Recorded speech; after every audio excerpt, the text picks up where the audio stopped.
Bismillahirrahmanirrahim. This is the lecture for PS and MSc class. This is lecture number 3. It is about finite differences.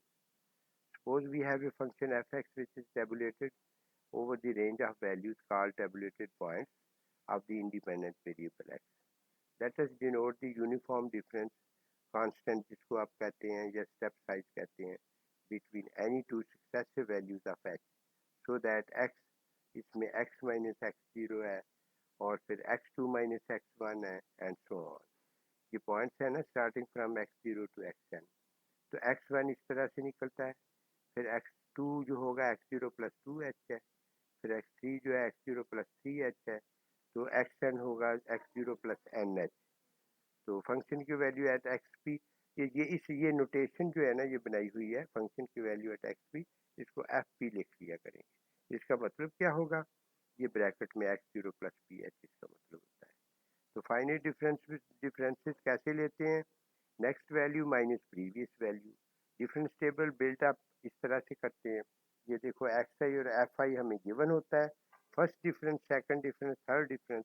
First difference कैसे निकलते हैं, ये f1 minus f0 फिर f2 minus f. मैंने ये table की शक्ल में इस तरह लिखा हुआ है. तो ये थर्ड डिफरेंसेस तक हमने इसको लिख लिया है. उसके बाद एग्जांपल है इसकी कि construct the difference table for the function f x is equal to x power 4 from ये लिमिट दी हुई है फ्रॉम -2 to 1 विद 1 इंक्रीमेंट. ये जो लिखा होता है ना x is equal to -2 bracket में 1 और फिर आगे 4, इसका मतलब वैल्यू x की हमने लेनी है -2 to 4 विद 1 इंक्रीमेंट लेनी है. तो ये देखो एक्स आई एफ आई लिख लिया. First, second, third, fourth, fifth differences हैं. हम ये टेबल बनाने के लिए हमने x की जगह -2 पुट किया, तो x -2 पावर 4 16. तो ये x की वैल्यूज पुट करके एफ एक्स की वैल्यूज ये लिखी हुई हैं.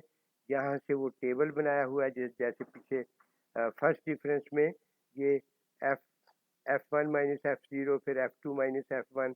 तो ये डिफरेंस टेबल इस तरह से बनता है, आप देख सकते हैं. अब आप देखो यहाँ पे कि हमारे पास फोर्थ आर्डर फंक्शन है और यहाँ से टेबल से भी एक चीज़ नज़र आ रही है. Since the fourth order forward differences are same, चौथा जो डिफरेंसेस है ना वो सेम आ जाते हैं.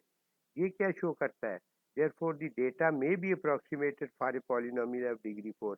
इस डेटा से हम फोर्थ डिग्री पॉलिनोमियल बना सकते हैं और यही प्रॉब्लम में ये वेरीफाई हो जाता है, एग्री विद द प्रॉब्लम.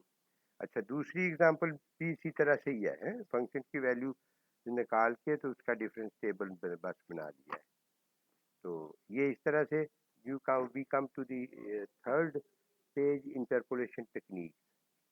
तो ये देखिए consider set of discrete but finite points x i f i. तो ये टेबल उसी तरह से मैंने बना के शो किया हुआ है. अच्छा, साथ ही लिखा हुआ है साथ इंटरपोलेशन का मतलब क्या होता है. Interpolation means to insert intermediate terms या पॉइंट्स इन द सीरीज.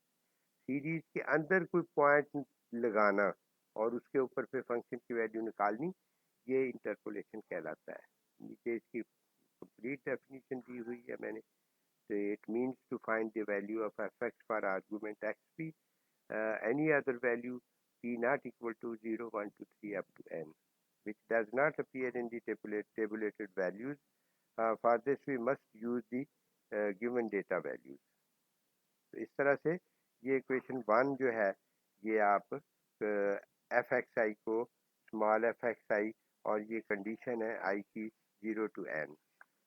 तो इस तरह से ये पोलिनोमियल आप देखते हैं इसका जब ग्राफ बन जाता है तो ये P N X is equal to sigma I 0 to n A I X I. तो इसको एक्सपेंड किया तो ये nth डिग्री पॉलिनोमियल. इसको हम कहते हैं P n is called interpolating polynomial. इसको हमने अप्रोक्सीमेट करना होता है. ये देखो ये नीचे एक मैंने एग्जांपल ली हुई है. फर्ज करें कि हमें पता है 1920 से लेके 1970 तक पॉपुलेशन 1920 में इतनी थी, पॉपुलेशन 1930 में इतनी थी, 40 में इतनी थी। तो हम ये इस टेबल से ये हम अंदाज़ा लगा सकते हैं कि पॉपुलेशन 1970 के बाद क्या होगी। मतलब 1980 में हम कैलकुलेट कर सकते हैं, या इन बिटवीन 1940 और 1950 के दरमियान हम कैलकुलेट कर सकते हैं कि पॉपुलेशन क्या क्या है, क्या थी उस वक़्त। तो ये इस तरह की जो वैल्यूज़ हैं, वो इंटरपोलेशन पॉलिनॉमियल्स में आती हैं।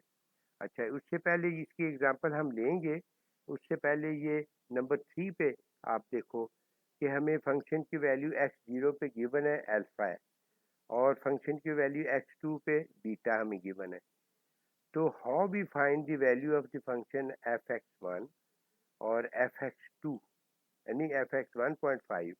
This is the problem of interpolation, और ये प्रॉब्लम होगा डायरेक्ट इंटरपोलेशन का। अगर आपने दो एंड पॉइंट्स पे वैल्यूज पता है, दरमियान में निकालनी हो, इसको डायरेक्ट इंटरपोलेशन कहते हैं। अच्छा, अगर हमें फंक्शन की वैल्यू x0 के पद पे पता है, फंक्शन की वैल्यू x2 पे पता है, फंक्शन की वैल्यू x1 पे भी पता है, how we find x1? Table के ऊपर जो x1 है वो कैसे फाइंड आउट करते हैं? तो ये this is the problem of inverse interpolation. अच्छा जी, ऐसे ही ये एक्सट्रापोलेशन, अगर आप उस रेंज से बाहर कोई पॉइंट है, उस पे अगर आप कोई वैल्यू निकालते हैं, तो इसको एक्सट्रापोलेशन लेते हैं। अच्छा, ये तो हमारी डिस्कशन हो गई इसके ऊपर, कि भी इंटरपोलेशन के ऊपर।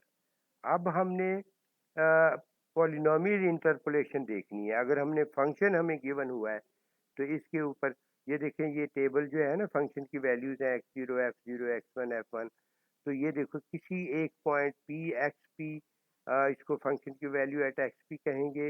इसकी वैल्यू क्या होगी, ये एक्स पी हमने निकालना होता है। तो ये आप इसको ज़रा पढ़ लें। तो एंड की लाइन मैंने लिखा हुआ है, interpolation means to insert intermediate terms in a series. तो दरमियान में अगर हम कोई पॉइंट लेके उस पर वैल्यूज निकालते हैं ना, तो वो इंटरपोलेशन का मतलब बन जाता है। So this is all about this lecture. Thank you very much.